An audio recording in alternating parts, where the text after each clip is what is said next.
Не самый популярный вид спорта, но соревнования получились зрелищными. Айхальские спортсмены выяснили, кто лучший в бадминтоне.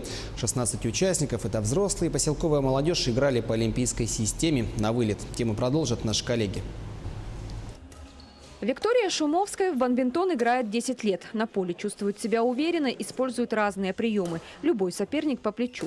В соревнованиях участвует не впервые. Готовилась и к этому турниру. В этом году играет и в женской, и в смешанных командах. Поддержать Викторию пришли муж и дочь. Занятия спортом жены и мамы в семье поддерживают. Я сегодня пришла поболеть за свою маму. Она у меня лучше всех играет в бадминтон. И я надеюсь, что она займет первое место. Может быть, когда-нибудь пригласит меня в спортзал играть вместе с ней.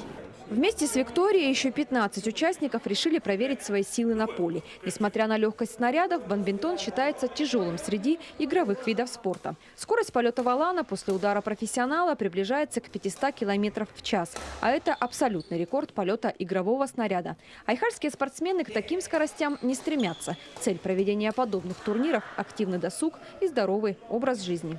Бадминтон я играю первый раз в жизни, не считая во дворе. А так, на самом деле, спорт такой, который нужен подготовке. Попотеть можно, да. Хорошо.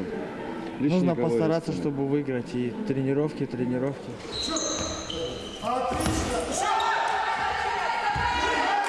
Сегодня в бадминтон в Айхале играют и взрослые, и молодежь поселка. Они и стали участниками открытого турнира. Заявились 8 смешанных, 5 женских и 5 мужских команд. Они и соревновались за призовые места. Играли по установленным Федерацией бадминтона правилам олимпийской системе на вылет. Организаторами соревнований выступили местная администрация, культурно-спортивный комплекс и Совет молодых специалистов Айхальского комбината. Совет молодых специалистов просто принял этот вид спорта как свой.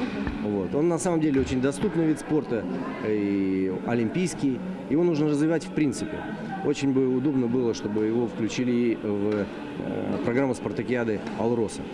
В бадминтон в Айхале играют давно, тренировались еще в старом спортзале «Энтузиаст». Соревнования в то время не проводили. Сегодня любители бадминтона тренируются в спортивном комплексе «Алмаз». Этот вид спорта с каждым годом набирает популярность. Хотим рассмотреть этот вид спорта как выездной.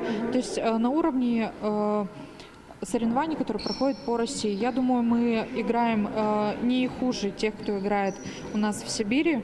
Десятки игр определили победителей и призеров. Как и в любом виде спорта, были и неожиданные результаты. Среди мужских команд первое место у Андрея Осокина и Данила Лукашова. Дуэт Светланы Шаталовой и Ксении Хулап стал сильнейшим среди женских команд.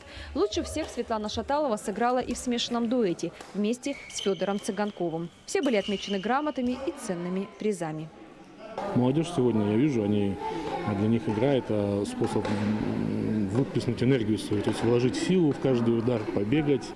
Принес награды турнира Виктории Шумовской. Готовилась не зря. Второе место среди женских команд и специальный приз за красивую игру. Впереди у любителей бадминтона тренировки. Через год они снова встретятся на состязаниях, чтобы показать свои возможности и выявить сильнейших в этом виде спорта.